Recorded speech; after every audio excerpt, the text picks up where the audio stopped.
নমস্কাৰ আজি আপোনালোকৰ মাজত আকৌ এটা ভিডিঅ' লৈ আহিছোঁ কথাটো হ'ল এনেকুৱা যে আজিৰ পৰা সঁচাকৈয়ে 15 জুলাইৰ পৰা আমি ৰাষ্ট্ৰীয় ঘাইপথত দুচকীয়া বাহন চলালে আকৌ চৰকাৰক টকা দিবৰ কাৰণে ৰেডি হ'ব লাগিব নেকি দুচকীয়া বাহনৰ পৰা আৰু যদি সঁচাকৈ হয় তেনেহ'লে আমাৰ দুখীয়া শ্ৰেণী বা সাধাৰণ শ্ৰেণীৰ বা মিডিল ক্লাছৰ কেনেকুৱা অৱস্থা হ'ব এতিয়া কথাটো হ'ল আজি ৰাতিপুৱাৰ পৰা সেম নিউজটো ময়ো পঢ়ি আছোঁ বিভিন্ন ধৰণৰ যিবিলাক নেশ্যনেল মিডিয়া ৰেপুটেবল সেইটো হ'ল লাগিলে ইণ্ডিয়া টিভিয়ে হওক NDTVয়ে হওক এইবিলাকৰ ব্লগ পোষ্ট তেওঁলোকে কৰিছে যে 15 জুলাইৰ পৰা এনেকুৱা ধৰণৰ বাইক আৰোহীয়ে টকা ভৰিব লাগিব টুল টেক্সৰ নামত গতিকে তেনেকুৱা ধৰণৰ নিউজ তেওঁলোকে দি আছিলে কিন্তু ৰহস্যজনকভাৱে আজি কেইঘণ্টামান পিছত তেওঁলোকে সেই পোষ্টবিলাক ডিলিট কৰিছে আৰু সম্পূৰ্ণ পাব্লিক ডমেইনৰ পৰা সেইবিলাক পোষ্ট ডিলিট কৰা হৈছে আৰু ডিলিট এতিয়া নাই কিন্তু তেওঁ লিংকবিলাক এতিয়াও মোৰ হাতত আছে বাৰু এতিয়া কথাটো হ'ল তেওঁলোকে এনেকুৱা ধৰণৰ নিউজ এটা তেওঁলোকে বজাইছে কিন্তু আজি কিমান কেইঘণ্টামান সময় আগতে এগেইন আই থিংক কিমান মই চাব লাগিব 1 ঘণ্টা 2 ঘণ্টা আগত নেশ্যনেল হাইৱে অথৰিটি অফ ইণ্ডিয়াৰ যিটো টুইটাৰ হেণ্ডেল তাতে তেওঁলোকে স্পষ্টভাৱে কৈছে এনেকুৱা ধৰণৰ কোনো ধৰণৰ প্ৰপ'জেল তেওঁলোকৰ হাতত নাই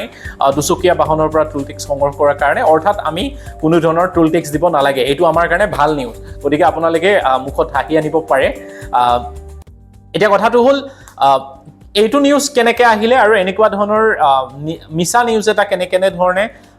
ৰাইজৰ মাজলৈ গ'ল আৰু যদি নিউজটো সঁচা আছিলে তেনেহ'লে ডিচিজনটো কিয় চেঞ্জ হ'ল এনেকুৱা হয় নেকি যে বিহাৰৰ ইলেকশ্যন আহি আছে এইটোৰ জৰিয়তে বিহাৰত বিভিন্ন ধৰণে প্ৰভাৱ পৰিব পাৰে নিৰ্বাচনত সেইকাৰণে এই ডিচিজনটো চেঞ্জ কৰা হ'ল নেকি আৰু ছেইম নিউজটো আমাৰ অসমৰ মিডিয়ায়ো বজাই